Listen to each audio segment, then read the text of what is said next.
What's up? I'm John Conway. I work at Jen's Assembly. I'm the head baker, and I'm about to show you how to make some basic sourdough bread. And first, we're going to feed our starter. So, here's what it should look like. Start with our water in the bowl first. And we're going to go with some all-purpose flour, whole wheat flour. And mix this together. And mix it just until it's fully incorporated.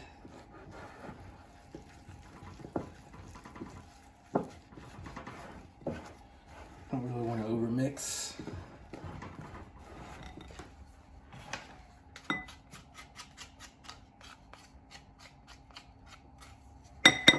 Before you get started, you want to make sure everything's nice and sanitized.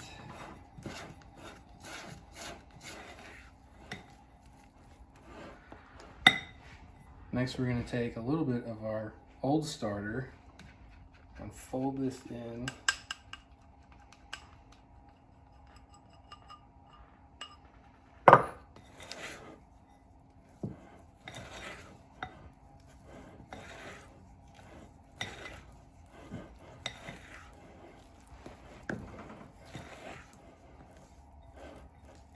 And then when we're finished, we're going to transfer into a container and let it grow out on the countertop at room temp for about 6 hours. Next, we're going to make our sourdough. First up, water, room temp,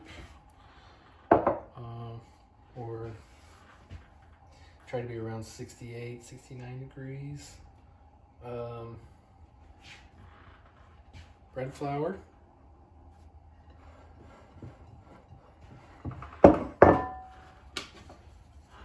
first step is to autolyze our dough, where we allow our water and flour just to kind of mix together and hang out for a little bit. Whoops. Sometimes I lose a little flour, so I just put it back.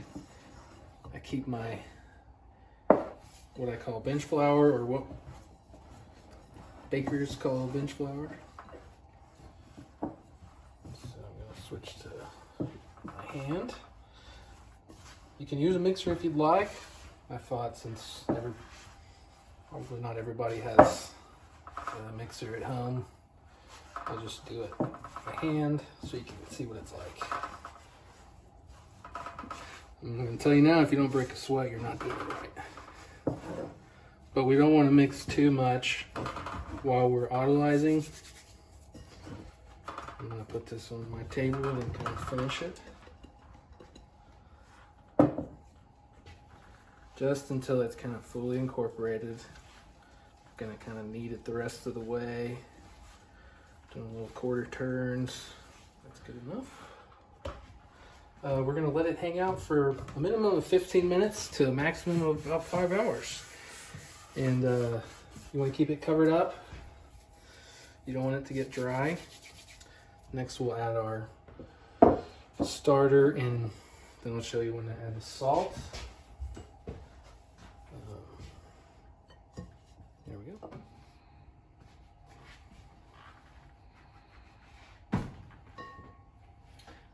This is pretty good. I try to go about 45 minutes. So, yeah, looks good. Alright, here's our starter. This is what we mixed earlier. I had some that was already growing for a while. It's good and ready. But what we fed earlier, we're going to let it go for a minimum of 6 hours. Outside, room temp, somewhere nice and safe. Preferably dark and moist. Or humid, sorry. People don't like that word. to a maximum of about 15, 18 hours, and then you can keep it in the fridge for a while. You can make your own starter by doing what we just did, and then without the old starter bit that we added, and then just keep feeding it the way we just did every day, sometimes twice a day, and just doing that process until you get a good strong fermentation. It's going to have nice bubbles, look kind of gassy.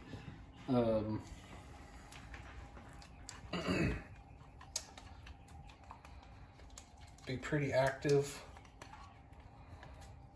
and taste like, I mean, you can taste fermentation kind of like a culture, kind of like a yogurty, sweet, sour, and it makes my mouth water.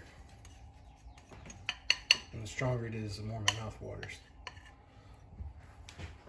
This is a real handy tool, kind of like a soft but hard, flexible plastic. It's good at scraping all the edges. It's important to get as much as you can because, as I'm sure you've heard, you got to be precise with baking. It's kind of like basic chemistry. All right, so I kept mixing for a little bit. As I said, if you don't break a sweat while you're doing this, you're not doing it enough. It just kind of takes a while for all the mixing stages. But if you see here, kind of look closely, and how as we pull the dough, it gets pretty stringy. This is a good sign. We're on the right track. We're pretty much ready to add our salt now. It's been probably, I don't know, a good 3 or 4 minutes of just turning and mixing like I was. And my forearm is burning, so all good signs. We got a good glutinous sign here, I guess. So, I don't know. There's the salt on top. We'll add it, and if you watch how it changes after we mix for a little bit, it kind of starts to come together. All right. This looks pretty good. I kept mixing for a little bit. We're basically kind of fully incorporated. Earlier, you could kind of still see like thicker parts of dough, thicker parts of starter. Now it's just kind of all together. One blob, kind of chunky, stringy, wet mess. So, got our bench flour here. This is a really handy tool, a dough scrape. You can pick these up from a lot of local kitchen utensil stores, or we're gonna get a pretty nice amount of flour out on a little bench here, my home baking studio. Turn my dough out, and then, again with the kind of hard plastic utensil. Now, you don't have to get everything, but I just really like to be, in efforts of consistency for the restaurant, I like to get as much as I can every time. I have this memory of a teacher long ago telling me the exact same thing every time without fail. So, all my dough. Again, I like to be pretty liberal with my bench flour here. And we're just going to kind of knead this and mix it the rest of the way. So we're getting somewhere here. Your hands are going to get pretty dirty in this process, but just remember to wash them well, and it's no big deal. Very important these days,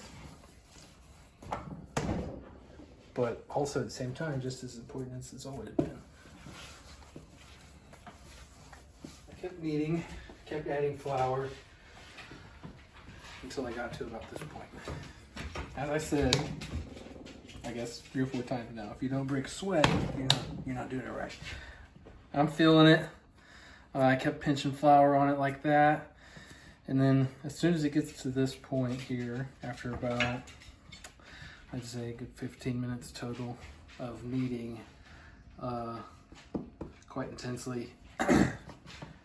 We switched to kind of this rolling method here. And here's where we, just at the center here, the dough, the gluten we've developed, it keeps feeding this, what I call a skin, which is like this, our outside surface here. And I would say yes to that at Jones at this point. So we're gonna come over here. Well, I'll let that sit here. I'm gonna come over here to our preview pan. I'm using my little Dutch oven here. Gonna hit it with a little olive oil, extra virgin olive oil. Brush all my sides.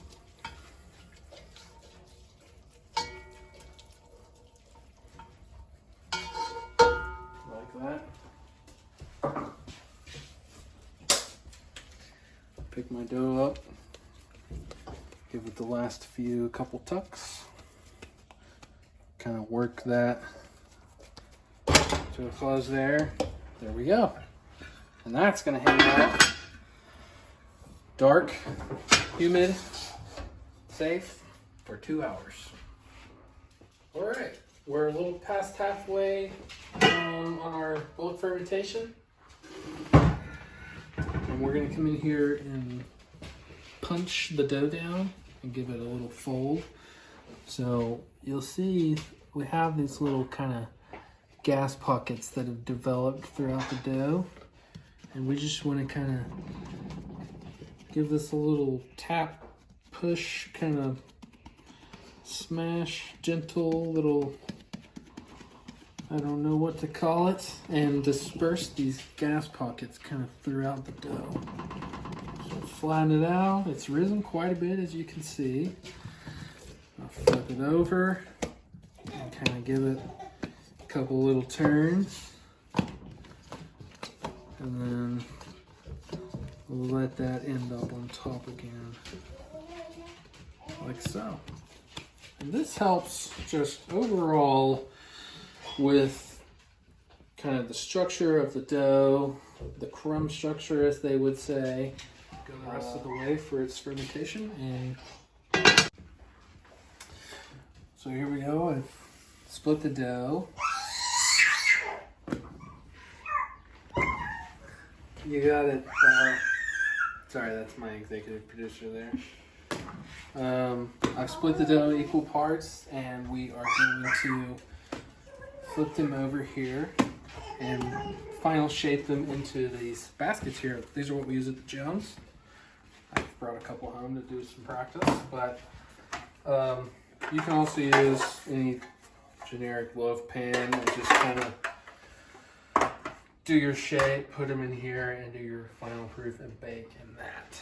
But we're gonna shape these, put them in these baskets here, and do a final proof, and then turn them out, score them, and bake them. So at this stage, you probably want to go ahead and preheat your oven as hot as it can go. And if you have a pizza stone, that'd be great. But here we go. So I turned them over, as you saw, and you just kind of want to lightly tap the dough to just space out these really great gas pockets I've developed.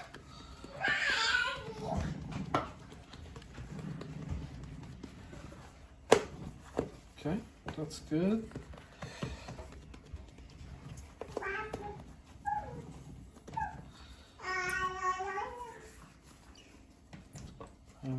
This is pretty much how we've done it from the beginning at Jones.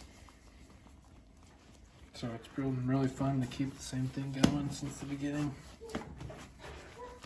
And have a nice product that we've developed. So we're gonna let it hang out like that.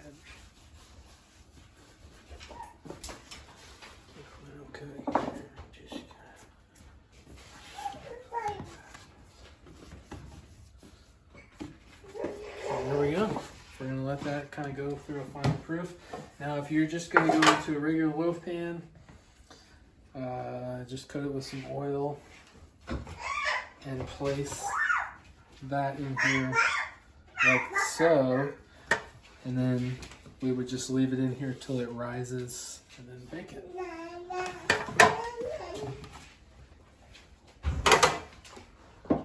So here we go, about 2 hours later.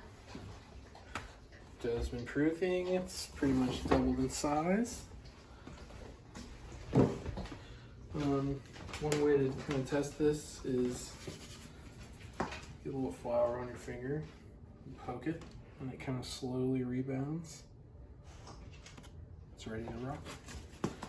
So we're just going to kind of turn it out.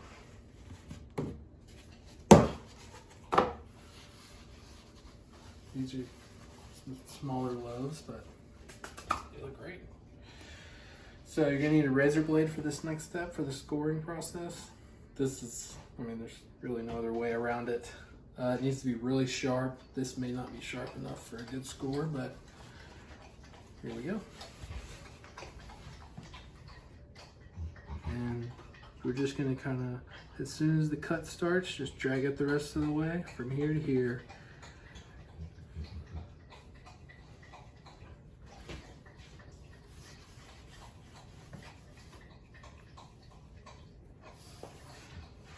Pretty good. We have some ice ready. This is just like kind of a pizza peel.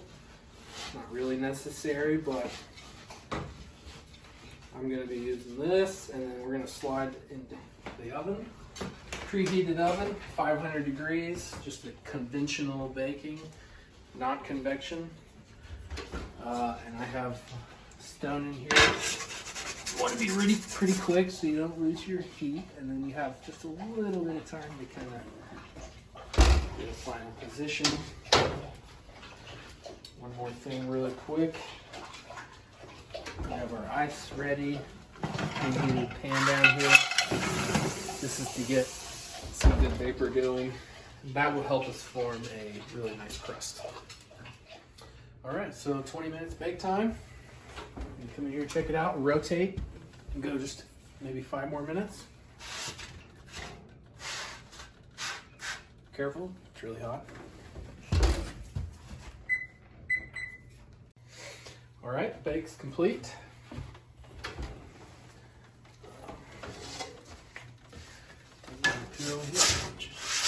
Pick up our loaves. We got a nice crust developed.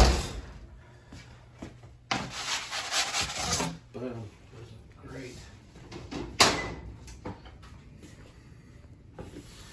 So we have a really good kind of ear here, and you can see these lines on the dough. They kind of stretched as they bake. These are all really good signs that we have a good product.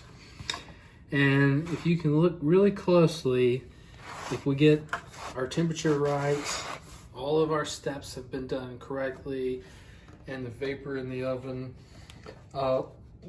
when the crust reaches 180 degrees Fahrenheit, the starches that you've developed will absorb some of the vapor in the oven, and then as it continues to cook, they caramelize and expand a little bit, and you'll get these kind of like light little air pockets, and it's just beautiful. And that's all just signs that you've done everything right.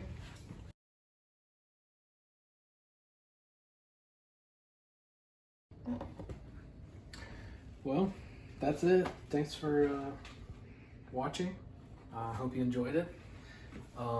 If you like what we're doing, and if you like what we've done, and you feel like you want to support us, it'd be great to go check out our GoFundMe, Fro Save the Day.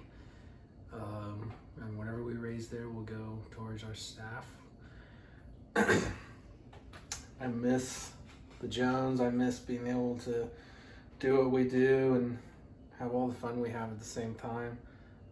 So whatever you can do helps out, and at the same time, support anyone you can, any local business. We're all in this together. Stay safe, and don't forget to wash your hands.